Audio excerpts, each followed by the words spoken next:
ఓటమితో ఆ నేత డేలా పడ్డారట. పార్టీలో బలమైన సామాజిక వర్గం విభేదించడం ఆయనకు మరింత ఇబ్బంది కలిగిస్తోందట. గతంలో ఆ నేత పేరు చెప్తే స్థితప్రజ్ఞుడు, గెలుపోటములో ఆయనకు సమానంగా చూస్తారు అనేవారు. అలాంటి నేత ఇప్పుడు స్తబ్దుగా మారారు. 2 సార్లు గెలిచిన వ్యక్తి, పార్టీలో కీలక నాయకుడు ఈ విధంగా స్తబ్దుగా ఉండటం కేడర్ను బాధ పెడుతోంది.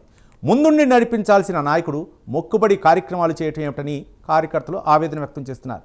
ఈ పరిస్థితి ఎన్నాళ్ళుంటుందో తెలియక అయోమయానికి గురవుతున్నారు. ఇంతకీ ఆ నేత ఎవరు? ఆయన రాజకీయ రంగులు ఎలా ఉన్నాయి?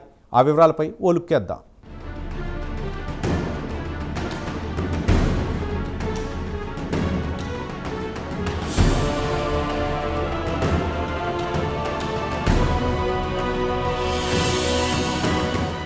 ప్రస్తుతం బాపట్ల నియోజకవర్గ వైసీపీలో చిత్ర విచిత్ర పరిస్థితి నెలకొంది. వైఎస్ఆర్సీపీ పార్టీ పెట్టిన తర్వాత వరుసగా 2 సార్లు విజయం సాధించిన కోన రఘుపతి గత ఎన్నికల్లో ఓటమి తర్వాత ఒక్కసారిగా సైలెంట్ అయ్యారు. సుదీర్ఘ రాజకీయ అనుభవం ఉన్న కోన రఘుపతి కామ్ అవ్వడంతో క్యాడర్లోనూ జోష్ లేకుండా పోయింది. 2009 ఎన్నికల్లో కాంగ్రెస్ టికెట్ ఆశించి భంగపడ్డ రఘుపతి స్వతంత్ర అభ్యర్థిగా పోటీ చేసి ఓడిపోయారు. ఆ తర్వాత ఆయన పాన్ పార్టీలో జాయిన్ అయ్యారు. ఆ తర్వాత 2014, 2019లో జరిగిన ఎన్నికల్లో వైసీపీ నుండి పోటీ చేసి విజయం సాధించారు. 2019 ఎన్నికల్లో విజయం తర్వాత డిప్యూటీ స్పీకర్గా పనిచేశారు.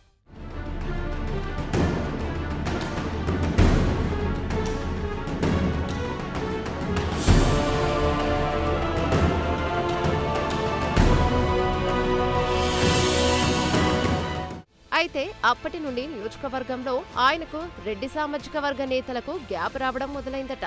దీంతో 2024 ఎన్నికల నాటికి రెడ్డి సామాజిక వర్గం నేతలు కోన రఘుపతిని తీవ్రంగా వ్యతిరేకించారు. అయినప్పటికీ జగన్ కోన రఘుపతికే టికెట్ ఇచ్చారు.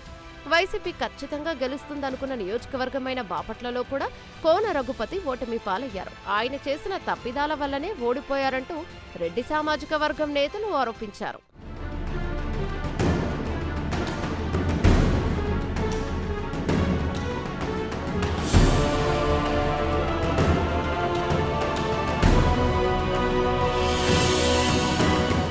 అయితే కూటమి ప్రభుత్వం వచ్చి ఏడాదిన్నర కావస్తున్నా ఆ నియోజకవర్గ వైసీపీలో పరిస్థితి చక్కబడలేదట. రెడ్డి సామాజిక వర్గ నేతలు పార్టీకి దూరంగా ఉంటున్నారట. మరోవైపు కోన రఘుపతి కూడా అందరినీ కలుపుకెళ్లే ప్రయత్నం చేయడం లేదని ప్రచారం జరుగుతోంది. అలాగే ఆయన చాలా కొద్ది కాలం మాత్రమే బాపట్లలో ఉంటున్నారు. ఎక్కువ రోజులు హైదరాబాద్ లేదా బెంగళూరులోనే ఉంటున్నారట.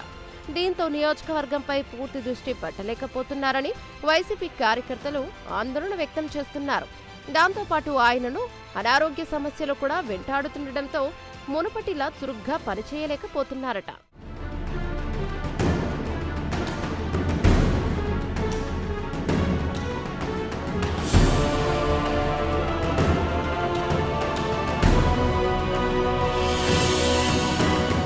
దీంతో ముఖ్య నేత ఒకవైపు, ద్వితీయ శ్రేణి నేతలంతా మరొక వైపు ఉండడంతో కార్యకర్తల్లో కూడా అయోమయం నెలకొంది. దీంతో పార్టీలో అంతా స్తబ్దుగా ఉన్నట్లు భావన వ్యక్తమవుతోంది. వైసీపీకి బలమైన క్యాడర్, ఓటు బ్యాంకు ఉన్న బాపట్ల నియోజకవర్గంలో పార్టీని సరైన దిశలో నడిపించే నాయకుడే లేకుండా పోయాడని కార్యకర్తలు అంటున్నారు. జిల్లా కేంద్రంగా ఉన్న బాపట్ల వైసీపీ పరిస్థితి చూసి కార్యకర్తలు ఆవేదన చెందుతున్నారు.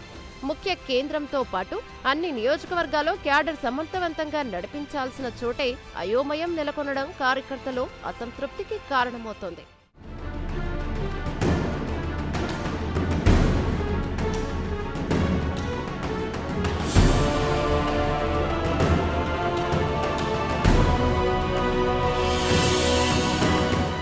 మరోవైపు ఫ్యాన్ పార్టీ గతంలో ఎప్పుడూ చూడని క్లిష్టమైన సిచ్యువేషన్లో పడిపోయిందట. అంది వచ్చిన అవకాశాలను వాడుకోవడంలో ఆ పార్టీ విఫలమవుతున్న టాక్ వినిపిస్తోంది. సంక్షోభాలను ఆయుధంగా మార్చుకోవాల్సిన అపోజిషన్ పూర్తిగా నిరాశ, నిస్పృహల్లో ఉందంటున్నారు. దీంతో ఫ్యాన్ పార్టీ క్యాడర్ అంతా అయోమయంలో ఉన్నారన్న చర్చ జరుగుతోంది. ఇప్పటికైనా అధిష్టానం బాపట్ల నియోజకవర్గంపై ప్రత్యేక దృష్టి పెట్టాలని డిమాండ్లు వినిపిస్తున్నాయి. వైసీపీ పరిస్థితి ఇలా ఉండటంతో టీడీపీ నేత మొదటిసారి ఎమ్మెల్యేగా గెలిచిన వేగేసిన నరేంద్రవర్మరాజు దూసుకుపోతున్నారు. రాజకీయాల్లో పెద్దగా అనుభవం లేకపోయినా ప్రత్యర్థి పార్టీ డీలా పడ్డాన్ని సమర్థవంతంగా వినియోగించుకొని టీడీపీని పటిష్టపరుచుకున్నారు. ఇకనైనా కోన రఘుపతి యాక్టివ్ అవుతారా?